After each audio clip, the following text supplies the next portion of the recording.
Namaste. Good evening. My name is Claudine Stolick. I am happy to be here with Cleo Anderson, whom I will be interviewing on behalf of a women's spiritual group of which we are both members. This is the Sri Sarada Mahili Samiti of Northern California. Our organization has set as one of its goals the interviewing of women in Vedanta whom it considers to be role models for present and future generations of women on this unique path. A second goal of this group is to promote the ideals of Sri Sarada Ramakrishna Math and Mission of India. This organization of nuns is self-governing and completely separate from the monks' order of the Sri Ramakrishna Math and Mission of India. Cleo is well known within the Vedanta community to both of these organizations. Her spiritual name is Satyamayi. Okay. Cleo, could you tell us when and how you came to know about Vedanta? That was in itself a miracle because I had never thought of Hindu religion or never heard of Vedanta philosophy. But a friend of mine saw the article in the Sacramento Bee, and she said to me, they opened a Hindu temple in Carmichael last week. Do you want to go? And immediately I said, oh yes. Now see, I was a dyed-in-the-wool Christian. Why I chose to say yes, I don't know, unless from a previous life I had been a Hindu, I hope. And so we went out to the temple, and there was Swami Shraddhananda, and he was speaking about the self. And I remember his words. He's saying, you are not this body. You are not this mind. You were never born. You will never die. And I thought, oh, I have found that truth. Because in Christianity, I used to wrestle with this wonderful saying of Christ, ye shall know the truth, and the truth shall set you free. And I would think, what could that truth be to set you free? And it was then when I heard Swami Shraddhananda saying those words, I understood I had heard the truth that would set you free. And so immediately I knew my ship had dropped anchor. I was no longer tossed on any seas out there in the world. So I immediately then began to talk to Swami. And I mean, the following Saturday, he had told me, you come the following Saturday and talk to me. And so I came into the library, and Swami sat on one side of the table, and I sat on the other.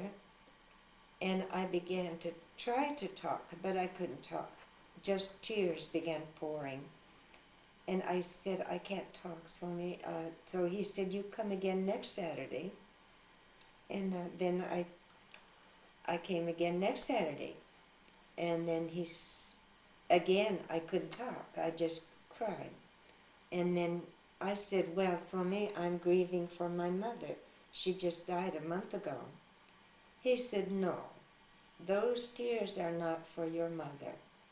Those tears are for God. And I knew I had found my teacher because actually I cried a lot in my lifetime. But nobody had ever told me those tears are for God. And so I knew I had found my teacher. What has been especially inspiring to you about the Vedanta teachings? Now this can be some one thing or the overall.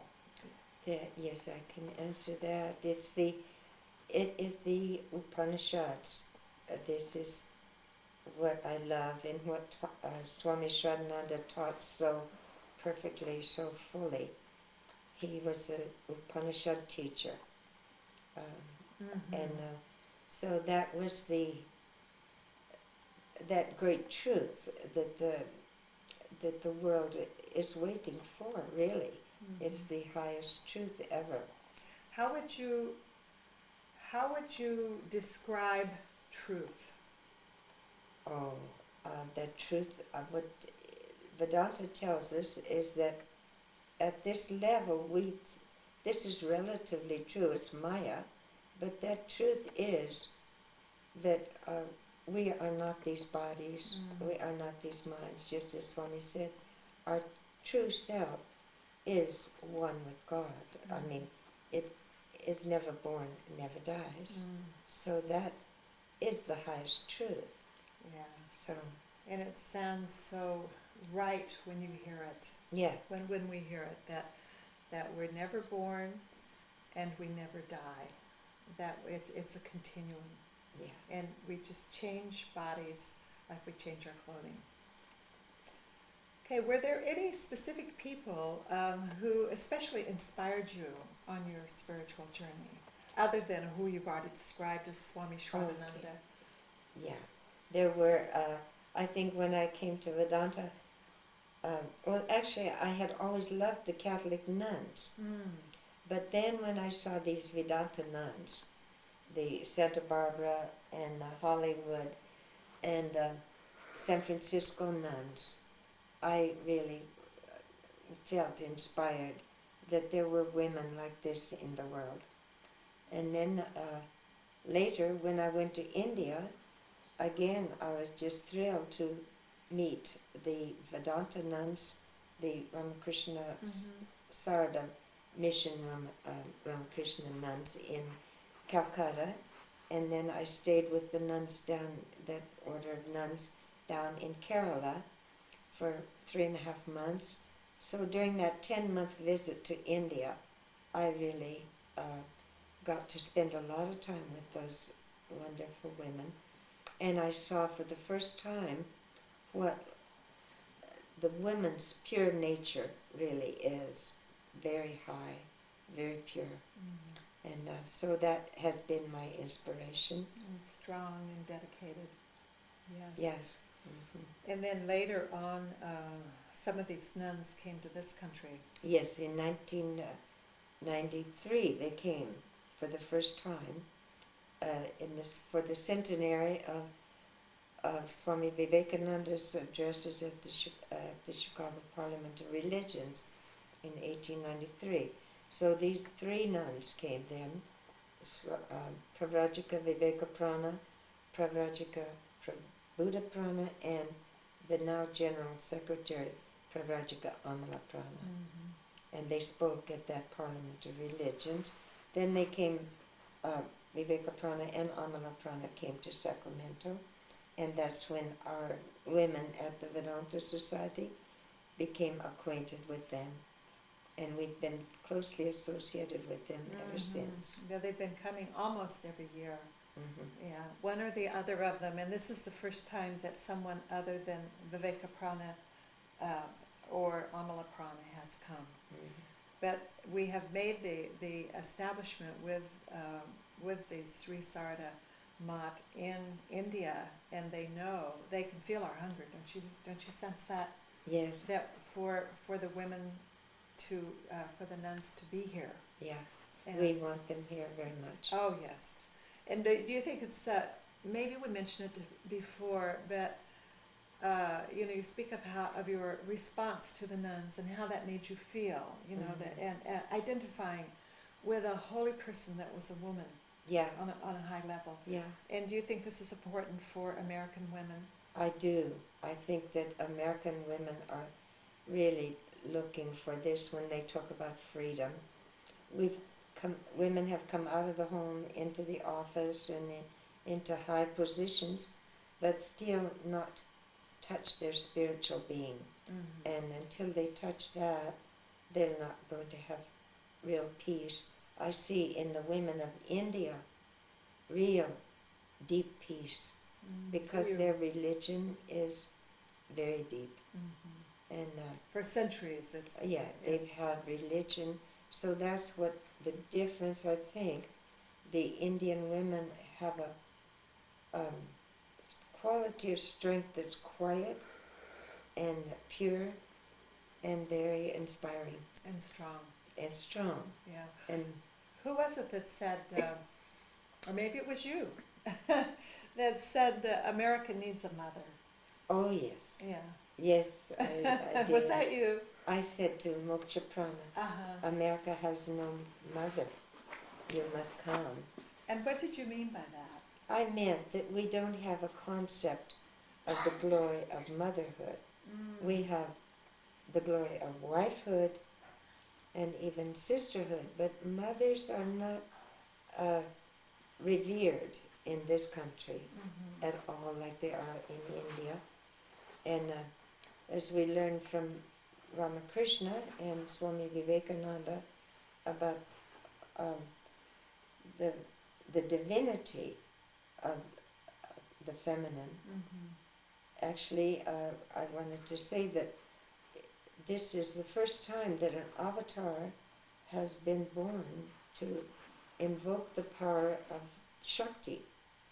So that since that time, well, Ramakrishna was born in 1836, so from that time the women's movement has gathered increasingly in strength, and so a lot of people relate that to the birth of Ramakrishna, that this is the divinity of women now.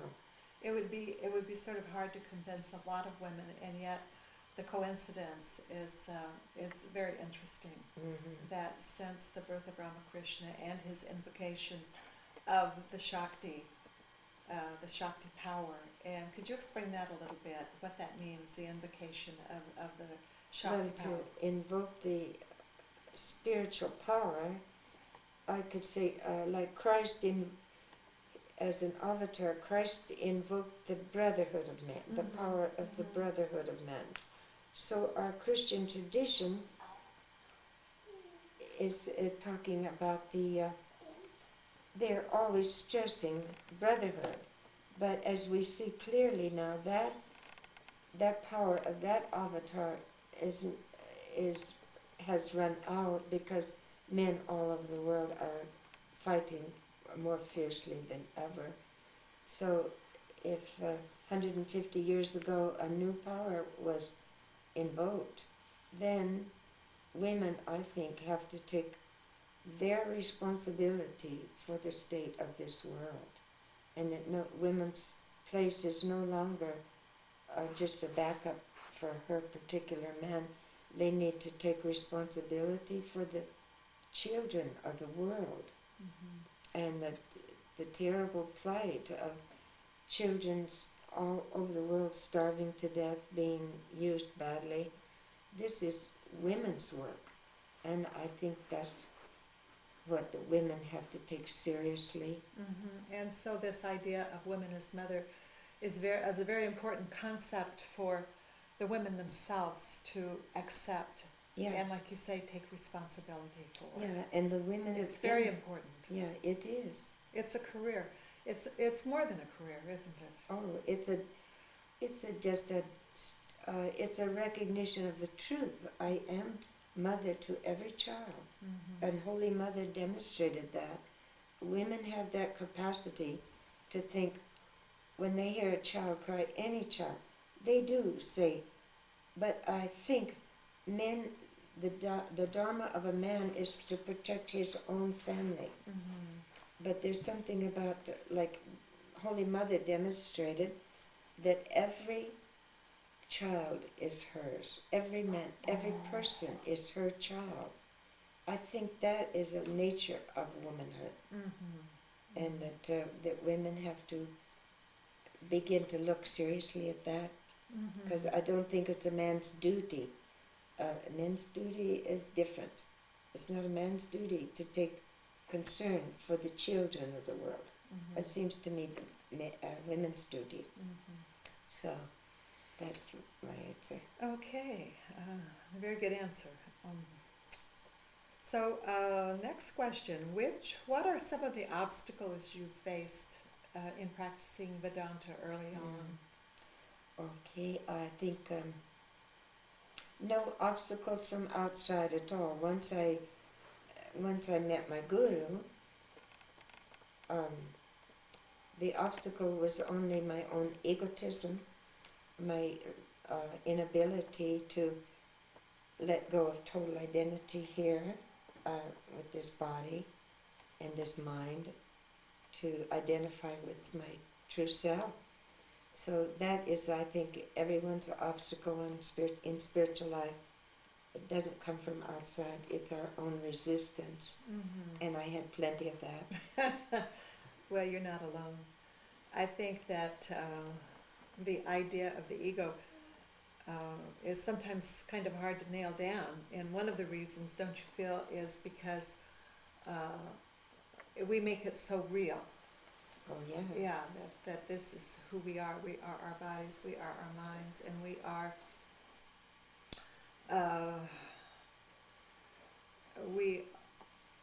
we think that what we, in breaking the ego, would you say, from your own experience, that it's breaking through this part of yourself, not only the resistance, but knowing that you're right and that maybe your guru is wrong?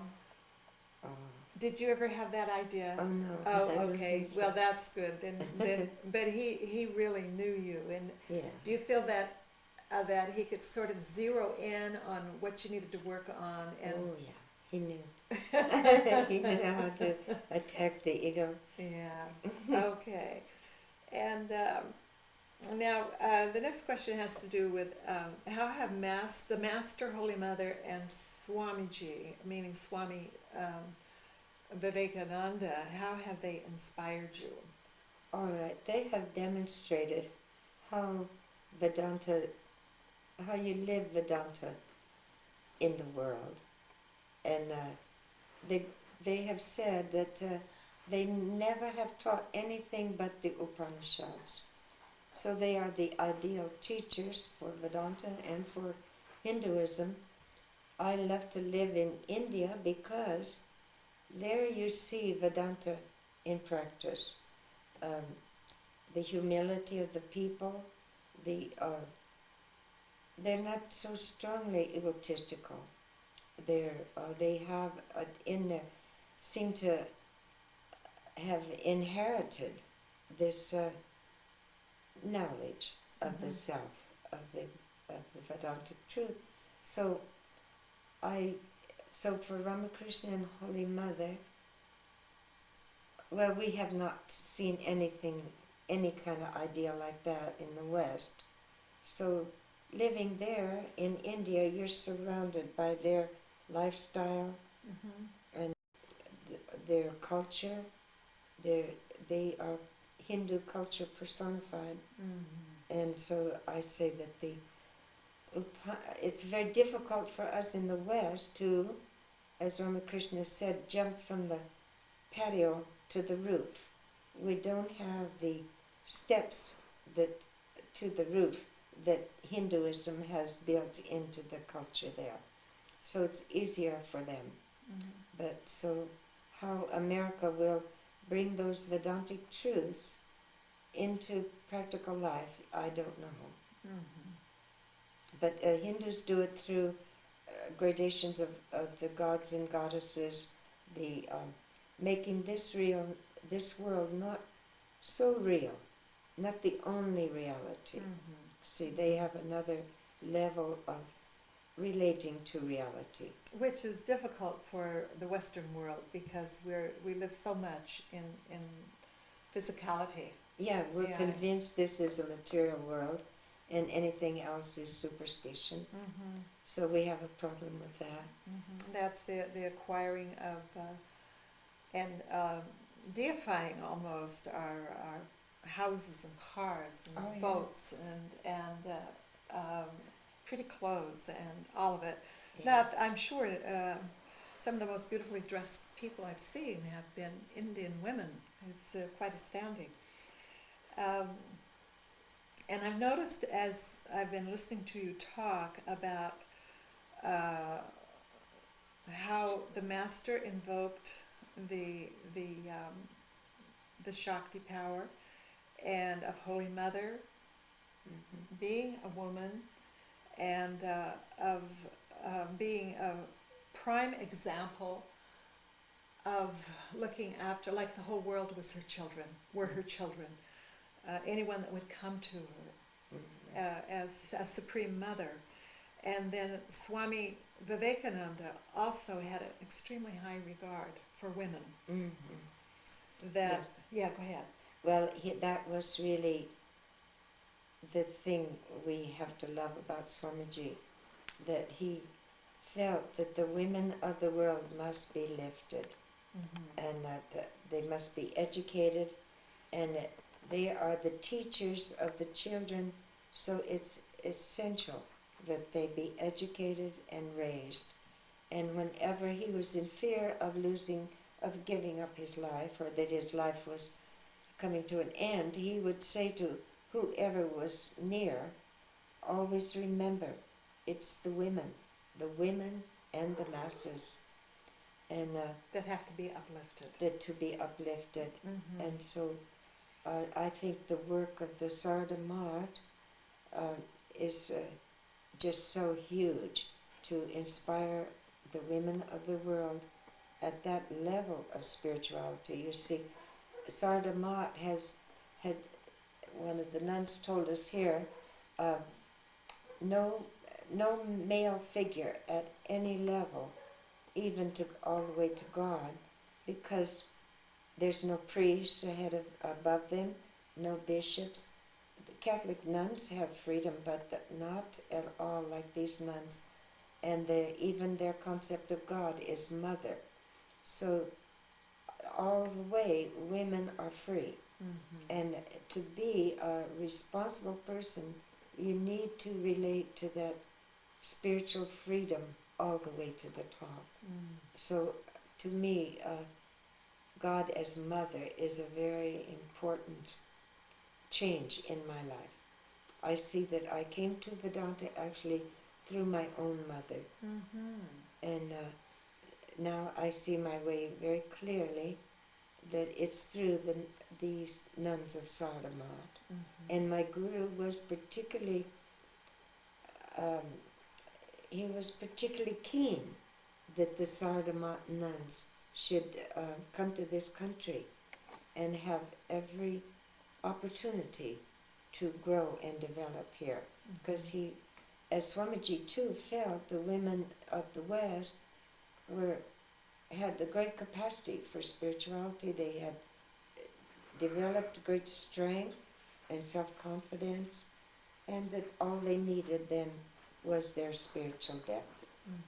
So I think that the importance of the Sri Satyamayi in the lives of all women of the world, it just can't be underestimated.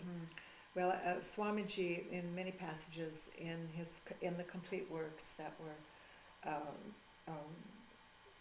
developed, again and again, he mentioned how much he revered and idealized. Maybe not idealized, but anyway, held in very high esteem the women in this country as he saw their great abilities. And we've heard the term that a bird cannot fly with one wing, and this meaning what in your mind? Well, it means that the women have as much responsibility for this world as the men, and that they need to develop that strength in all aspects of life, particularly in the spiritual field, because it seems that scriptures all over the world are written for men, with women as an afterthought. So for women to become deeply grounded in their own truth as the self, they have to be able to think of those scriptures as their own scriptures, not something written for men that somehow they can apply. Right. They have to dig deep into those scriptures and find their own truth and revere it. We had a conversation a few days ago about the possibility of, at some future time, or maybe it happened in the past, that there might be, or there might have been, women's scriptures. Now that, when you said that, I thought, women, what would they be doing writing scriptures? But this is such an automatic response of, well, men can do it, but women can't. Yeah, we're so brainwashed. We have not seen women's scriptures yet. And maybe in this millennium we may see them. And a thing that I keep wanting to mention as we go along is you've mentioned the word truth time and time again. And at the first, when I gave the introduction, I mentioned that your spiritual name is Satyamayi. So maybe this is a good time for you to tell us what Satyamayi means.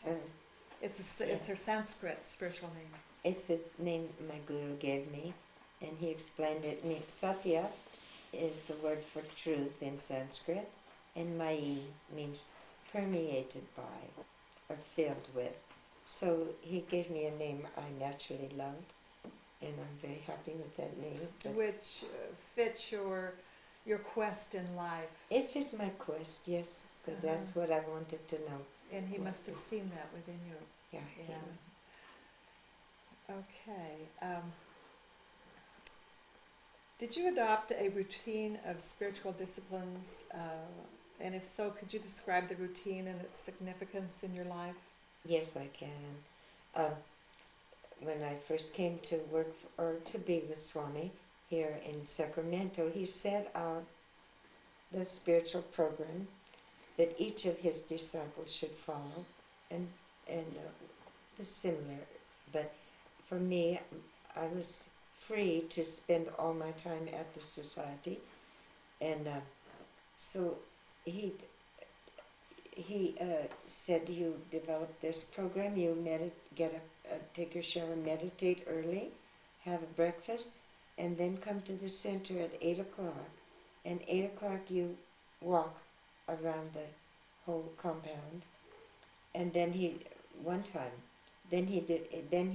raised that to 2 times, 4 times, and at last I was walking 8 rounds of the whole temple. Then he'd say, at 9 o'clock you open your shop, and that was the office. That was the office where you worked with him. And so then at 9 o'clock we would work in the society office, and then at 12 he would come and say, close your shop, and we'd go into the temple for meditation, for an hour of noon meditation. All the devotees could come, and then in the afternoon we'd go home for a little rest and lunch, then come again at tea time, and then go on the walk with him, and then at 6 o'clock again you go to meditation, and then almost every night of the week he would be conducting one class or another. On Monday night, say, as I remember, it was the choir. On Tuesday night, one Sanskrit class. Wednesday nights, Upanishads or other scripture class, mostly Upanishads. Then Thursday night was another Sanskrit class. Friday night he kept for special interviews. On Saturday night he would teach the Gospel of Ramakrishna, and then Sunday night, or Sunday all day, he'd do the morning worship, then the lecture, then the Vespers in the evening, then we'd all go to the library, and he would read to us Sherlock Holmes or some other interesting, or tell stories. Now, Sherlock Holmes, now why would he I read Sherlock Holmes?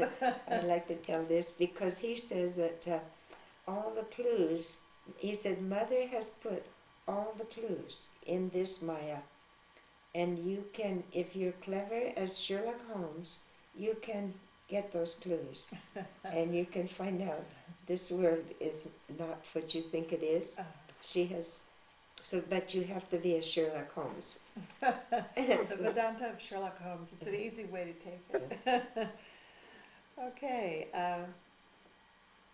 Are there any questions, or no, is there anything you would like to see the women in Vedanta in this country do, or in the world? Any accomplishments, or?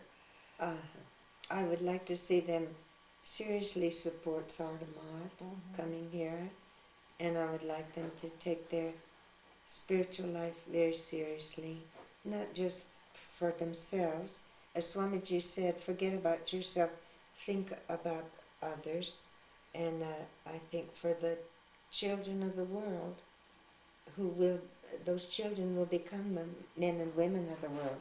So as women, taking that spiritual life seriously can be a great, make an effect, they can affect a change in this world, because right now seems pretty hopeless. Well, one never knows when the tide is going to turn. And so I hope your idea for the women in Vedanta in the world comes about. Is there anything of any kind that you would like to add as we're coming to the end of this interview? Well, I just want to say I live in India because I love that culture, and I do think that India has the most wonderful future, because there they have the character development and the depth of spiritual life. And I think the world has seen that materialism is not the answer. And as many great prophets have said, or great teachers and prophets, that India will be the future leader of the world, and that Vedanta is the future religion of the world. So I'm prejudiced in that direction, and I see all these signs of a really resurgent Hinduism, and the very feeling in India is a coming up of a great civilization, and that they have been so badly crushed by Western greed, I guess you'd say, the British, and then the Muslim before that. They've suffered terribly. But now, after 50 years of freedom, that culture is, well, you feel the life of it when you're there. So Looking forward to going back. I'm looking forward to going back, and want to go back as long as I am able. And it's nice, wonderful that you bring India to us. And thank you very much, Cleo. Thank you.